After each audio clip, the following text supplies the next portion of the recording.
George Orwell, 1984, Parte 2, Capítulo 4. Winston percorreu com o olhar o cômodozinho esquálido que ficava em cima da loja do Sr. Charrington. Ao lado da janela, a cama imensa estava arrumada com cobertores puídos e um travesseiro sem fronha. O relógio antiquado, com o mostrador de 12 horas, tic-taqueava sobre a borda da lareira. No canto, sobre a mesa de abas dobráveis, o peso de papéis de vidro que ele comprara em sua última visita luzia suavemente na semi-escuridão. No guarda-fogo, viam-se um velho fogareiro a querosene, uma panela e 2 xícaras, tudo fornecido pelo Sr. Charrington. Winston acendeu o fogareiro e pôs um pouco de água para ferver. Trouxera um envelope cheio de café Victory e algumas pastilhas de sacarina. Os ponteiros do relógio marcavam 7h20 e eram de fato 19h20. Ela chegaria às 19h30. Loucura! Loucura! Seu coração não se cansava de dizer: insensatez deliberada, gratuita e suicida. De todos os crimes que um membro do partido podia cometer, aquele era o mais difícil de encobrir. Na realidade, a ideia começara por assomar à sua mente na forma de uma visão do peso de papéis de vidro refletido na superfície da mesa de abas dobráveis. Como ele previra, o Sr. Charrington não apresentara empecilhos para alugar o quarto. Ficara perceptivelmente satisfeito com o dinheirinho extra que haveria de ganhar. Tampouco se mostrara escandalizado ou se tornara agressivamente malicioso quando ficara claro que Winston pretendia usar o quarto para encontros amorosos. Em vez disso, olhou para um ponto a meia distância e falou de generalidades, com um ar tão delicado que dava a impressão de ter se tornado parcialmente invisível. A privacidade, disse, era uma coisa muito valiosa. Todo mundo queria ter um lugar em que pudesse estar a sós de vez em quando. E quando alguém encontrava um lugar assim, não era senão um gesto da mais trivial cordialidade que aqueles que soubessem do fato guardassem a informação para si mesmos. O antiquário chegou a acrescentar, dando a impressão de quase se dissolver no ar ao fazê-lo, que a casa tinha 2 entradas, sendo uma delas pelo quintal, que dava para um beco. Havia alguém cantando sob a janela. Protegido pela cortina de musselina, Winston olhou para fora. O sol de junho ainda brilhava alto no céu, e no pátio ensolarado, uma mulher gigantesca, sólida, como um pilar normando, com braços fortes e vermelhos e avental de tecido grosseiro em volta da cintura. Andava pesadamente, de lá para cá, entre uma tina e um varal, pendurando uma série de quadrados brancos que Winston identificou como fraldas de bebê. Sempre que sua boca não estava entupida com pregadores de roupa, ela se punha a cantar num contralto vigoroso. Era um capricho e nada mais, doce como um dia de abril, mas seu olhar azul de anil roubou para sempre a minha paz. Fazia várias semanas que só se ouvia aquilo em Londres. Era uma das inúmeras canções, todas muito parecidas, compostas para uso dos proletas por uma subseção do departamento de música. Os versos eram elaborados sem nenhuma intervenção humana, por um instrumento conhecido como versificador. Porém, o canto da mulher era tão melódico que transformava aquela bobagem, aquela porcaria intragável, num som quase agradável. Winston ouvia a mulher cantando, o ruído produzido pelo atrito de seus sapatos nas lajes, os gritos das crianças na rua e, em algum lugar muito longe, o ronco surdo do trânsito. E ainda assim, o quarto parecia curiosamente silencioso, graças à ausência da teletela. Loucura, loucura, loucura, tornou a pensar. Era inconcebível que pudessem frequentar aquele lugar por mais do que algumas semanas sem serem descobertos. Mesmo assim, a ideia de terem um esconderijo que fosse realmente só deles, um quartinho de fácil acesso, representara para ambos uma tentação forte demais. Depois da visita ao campanário da igreja, haviam passado algum tempo sem conseguir organizar novos encontros. O período de trabalho fora drasticamente ampliado, em virtude dos preparativos para a Semana do Ódio. Ainda faltava mais um mês, mas a enormidade e a complexidade do evento exigiam de todos cotas extras de trabalho. Por fim, Winston e Julia conseguiram uma tarde livre no mesmo dia. Tinham combinado voltar à clareira no bosque. Na noite da véspera, encontraram-se rapidamente na rua. Como de hábito, ao se aproximar de Julia, em meio à multidão, Winston mal olhou para ela. Porém, ao vê-la de relance, achou-a mais pálida que de costume. "Nossos planos furaram", murmurou ela, tão logo lhe pareceu seguro falar. "Não vai dar amanhã." "Como assim? Amanhã à tarde não vou poder ir." "Por que não?" "Ah, o de sempre. Começou mais cedo desta vez." Por alguns instantes, Winston ficou profundamente encolerizado. Ao longo daquele mês, desde que haviam começado a se relacionar, a natureza do desejo que sentia por ela se modificara. No começo, a coisa era muito pouco sensual. Na primeira vez, o sexo tinha sido apenas e tão somente um ato da vontade. Mas depois da segunda vez, tudo se modificara. Ele, ou o ar em volta dele, parecia ter se impregnado do cheiro do cabelo de Julia, do gosto de sua boca, da maciez de sua pele.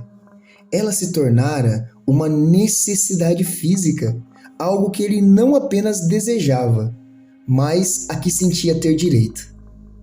Quando Julia disse que não poderia ir ao encontro, Winston teve a sensação de que ela o estava enganando. Naquele exato momento, porém, a multidão empurrou um de encontro ao outro, e as mãos deles acidentalmente se encontraram. Julia apertou de leve a ponta dos dedos de Winston, um toque que parecia ser um convite, não ao desejo, mas à afeição. Winston pensou que, quando um homem vivia com uma mulher, um contratempo como aquele devia ser uma ocorrência natural, recorrente. E uma ternura profunda, como não havia sentido por ela antes, de súbito, se apossou dele.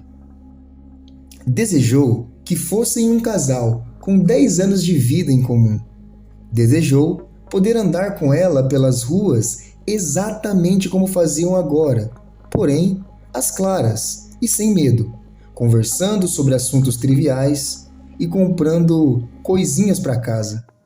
Desejou, sobretudo, dispor de um lugar qualquer onde pudessem estar a sós, sem sentir a obrigação de fazer amor toda vez que se encontrassem.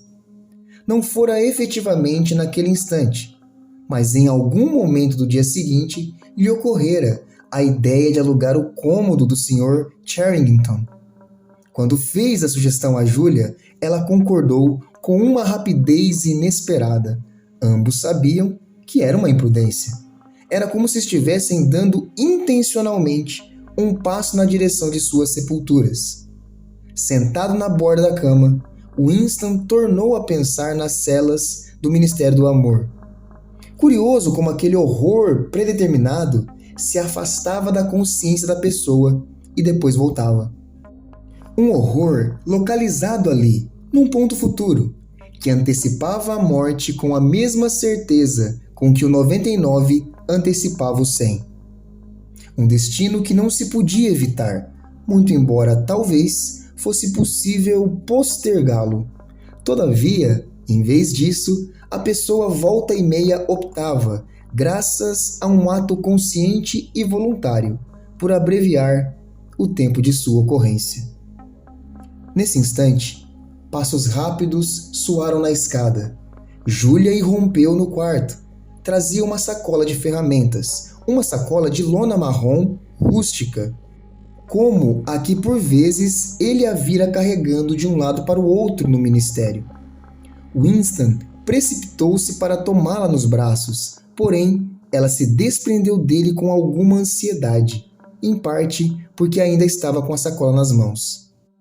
Só um segundo, disse. Quero que veja o que tenho aqui. Você trouxe aquela porcaria de café Victory? Imaginei que traria. Pode jogar fora. Não vamos mais precisar dele.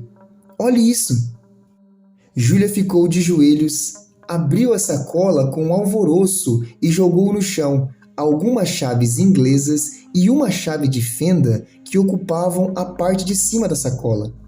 A parte inferior estava forrada com esmerados pacotes de papel. O primeiro pacote, que ela pôs nas mãos de Winston, tinha uma consistência estranha e, todavia, vagamente familiar. Seu conteúdo era pesado, parecia areia e cedia onde a pessoa o tocasse. Não vá me dizer que é açúcar, exclamou ele. Açúcar de verdade, não é sacarina não, é açúcar. E aqui temos um belo pão. Pão mesmo, não aquela coisa horrorosa que estamos acostumados a comer. E um vidrinho de geleia. E aqui, uma lata de leite, mas veja, é disto que eu mais me orgulho. Tive de embrulhar em um pano porque... Porém, não foi preciso que ela explicasse por que tivera de embrulhar aquilo em um pano. O cheiro já inundava o aposento.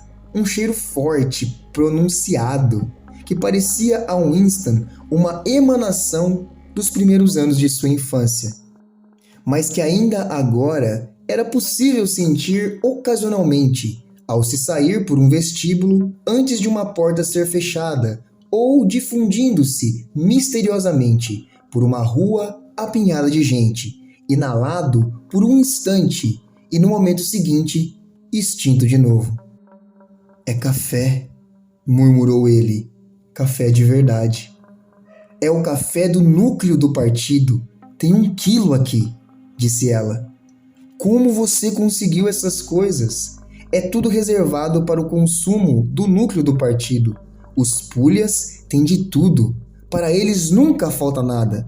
Mas é claro que os garçons, as empregadas e outras pessoas acabam passando a mão numa coisa ou outra. E veja, arrumei um pacotinho de chá também.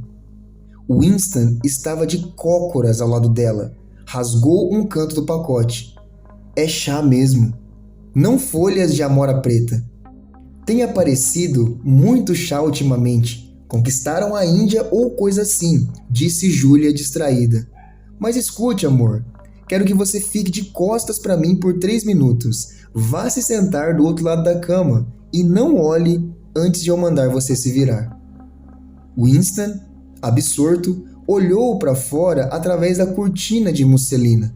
Lá, embaixo no quintal, a mulher de braços vermelhos continuava a marchar de um lado para o outro, entre a tina e o varal. Tirou mais pregadores da boca e cantou com muito sentimento. Dizem que o tempo tudo cura e que no fim sempre se esquece, mas risos e choros até parece que a vida passa e eles perduram. A mulher parecia saber de cor e salteado todos os versos daquela canção melosa. Sua voz adejava com o doce ar estival, extremamente melodiosa, transportando uma série de melancolia feliz. Tinha-se a impressão de que ela se sentiria perfeitamente satisfeita se a noite de junho fosse infinita e o estoque de roupas inesgotável, obrigando-a a passar 1000 anos ali, pendurando fraldas no varal e cantarolando bobagens. De repente, ocorreu a Winston como era curioso que ele nunca tivesse ouvido um membro do partido cantar sozinho, espontaneamente. Seria uma atitude pouco ortodoxa, uma excentricidade perigosa, como falar consigo mesmo. Talvez as pessoas só tivessem um assunto sobre o qual cantar quando viviam em algum patamar próximo da inanição. Pode olhar agora, disse Julia. Winston se virou e levou quase um segundo para reconhecê-la. Imaginava que a veria nua, mas ela não estava nua. A transformação ocorrida era muito mais surpreendente que isso. Julia se maquiara. Devia ter entrado furtivamente em alguma loja dos bairros proletários e comprado um estojo completo de maquiagem. Seus lábios estavam muito vermelhos, suas maçãs rosadas, seu nariz empoado. Havia até algo sutilmente aplicado sobre os olhos para deixá-los mais brilhantes. O trabalho não tinha sido muito bem feito. Porém, os padrões de Winston nesse quesito não eram elevados. Ele nunca tinha visto nem imaginado uma mulher do partido com cosmético no rosto. A melhora na aparência de Julia era impressionante, com algumas pinceladas de cor. Nos lugares certos, ela ficara não apenas mais bonita, como, sobretudo, muito mais feminina. Os cabelos curtos e o macacão de menino somente reforçavam o efeito. Ao tomá-la nos braços, uma onda de violetas sintéticas inundou as narinas de Winston. Ele se lembrou da semi-escuridão de uma cozinha de subsolo e da boca cavernosa de uma mulher. Era exatamente o mesmo perfume. Porém, no momento aquilo não pareceu ter a menor importância. É perfumada, disse. Sim, amor, perfumada. E sabe qual vai ser a próxima coisa que eu vou fazer? Vou arrumar um vestido de verdade em algum lugar e vou usá-lo em vez dessas malditas calças. E meias de seda e sapatos de salto alto. Neste quarto serei uma mulher, não uma camarada do partido. Tiraram a roupa e subiram na imensa cama de mogno. Foi a primeira vez que Winston ficou nu na presença dela. Até então, sentira muita vergonha de seu corpo macilento e descarnado, com veias salientes e varicosas nas panturrilhas e a mancha descorada no tornozelo. Não havia lençóis. O cobertor, sobre o qual se deitaram, era surrado e liso, e as dimensões da cama, assim como as molas do colchão, deixaram os dois abismados. Deve estar cheio de percevejos. Mas e daí? Disse Julia. Não havia mais cama de casal em lugar nenhum, só nas casas dos proletas. Na infância, Winston por vezes dormira numa cama de casal. Julia, até onde se lembrava, jamais se deitara numa. Pouco depois, adormeceram. Quando Winston acordou, os ponteiros do relógio marcavam quase 9 da noite. Não se mexeu, pois Julia dormia com a cabeça apoiada em seu braço. A maior parte da maquiagem se transferira para o rosto dele, ou para o travesseiro, porém, uma leve nódoa de ruge ainda revelava a beleza de seu malar. Um raio amarelo do sol poente passava pelo pé da cama e iluminava a lareira, onde a panela de água estava em franca ebulição. No quintal, a mulher já não cantava, porém ainda se ouviam os gritos das crianças na rua. Impossível que tivessem havido um tempo em que tudo aquilo parecesse corriqueiro. Julia despertou, esfregou os olhos e apoiou-se no cotovelo para olhar o fogareiro. Metade da água já evaporou, disse. Vou me levantar e fazer um café num instante. Temos 1 hora. A que horas apagam as luzes do seu prédio? Às 11h30. Na pensão é às 11. Mas a gente tem que chegar antes disso, porque... Ei, sai daí, bicho nojento! Julia se curvou de repente na cama, pegou um sapato no chão e o arremessou na direção de um dos cantos do quarto com um movimento brusco do braço, feito um menino. O mesmo movimento que Winston a vira fazer ao atirar o dicionário em Goldstein naquela manhã, durante os 2 minutos de ódio. Que foi? Perguntou surpreso. Um rato. Eu vi quando ele pôs o focinho asqueroso para fora do lambri. Tem um buraco ali embaixo. Pelo menos dei um bom susto nele. Ratos? Murmurou Winston. Neste quarto? Estão em todos os lugares, disse Julia com indiferença, tornando-se a deitar. Já apareceram até na cozinha da pensão. Algumas áreas de Londres estão infestadas deles. Sabia que eles atacam as crianças? Atacam mesmo. Há ruas em que as mães não se atrevem a deixar os bebês sozinhos, nem por 2 minutos. São os ratões marrons, esses que atacam. E o pior é que eles sempre... Por favor, pare, disse Winston, fechando os olhos com força. Querido, você está pálido. Está se sentindo mal? Esses bichos deixam você com náuseas? Um rato, o pior dos horrores que há no mundo. Julia estreitou-se contra ele e o cingiu com as pernas, como se pretendesse tranquilizá-lo com o calor de seu corpo. Winston não abriu imediatamente os olhos. Tivera por alguns instantes a sensação de estar de volta a um pesadelo que desde a infância o afligia ocasionalmente. Era sempre mais ou menos a mesma coisa. Ele se via diante de uma muralha de escuridão e do outro lado havia uma coisa insuportável, algo horrível demais para ser encarado.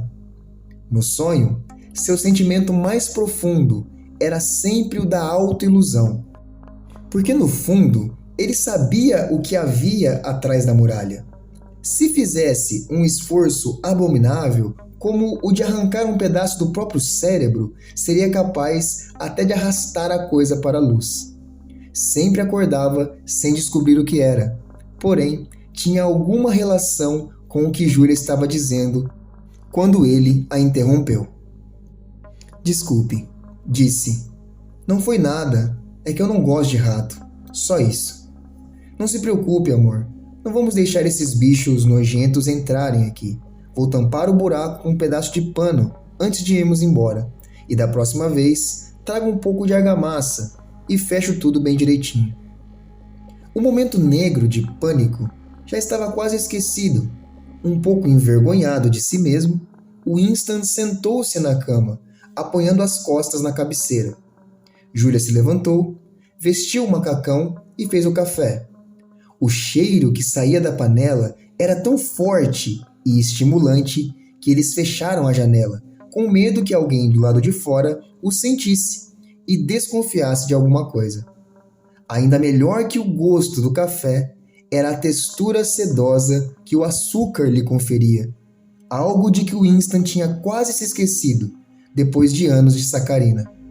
Com uma mão no bolso e um pedaço de pão com geleia na outra, Julia circulou pelo quarto, olhando com indiferença para a estante de livros, observando qual seria a melhor forma de consertar a mesa de abas dobráveis, deixando-se cair na poltrona surrada para ver se ela era confortável, examinando o absurdo relógio de 12 horas com uma espécie de deleite tolerante. Levou o peso de papéis de vidro para a cama, para poder vê-lo sobre a luz melhor. Winston tirou-o de suas mãos, fascinado como sempre pelo aspecto delicado do vidro, com as bolinhas que lembravam gotas de chuva. Você tem ideia do que seja isto? Indagou Julia. Acho que não é nada. Quer dizer, acho que nunca foi usado para nada. É justamente por isso que gosto dele. É um pedacinho da história que se esqueceram de alterar. Uma mensagem de 100 anos atrás, se alguém soubesse como lê-la. E aquele quadro ali? Julia fez um gesto com a cabeça, indicando a gravura na parede oposta. Será que tem 100 anos? Deve ter mais. Eu diria que tem uns 200. Não dá para saber. Hoje é impossível descobrir a idade do que quer que seja. Julia foi observar a gravura mais de perto. Foi aqui que aquele bicho botou o focinho para fora, disse, chutando o lambri logo abaixo do quadro. Que prédio é esse? Já vi em algum lugar. É uma igreja, quer dizer, era. Chamava-se São Clemente dos Dinamarqueses. Lembrou-se do pedaço da quadrinha que o Sr. Sherrington havia lhe ensinado e acrescentou, meio nostálgico: sem casca nem semente, dizem os sinos da São Clemente. Para sua perplexidade, Júlia completou: esses vinténs são para mim, cantam os sinos da São Martim.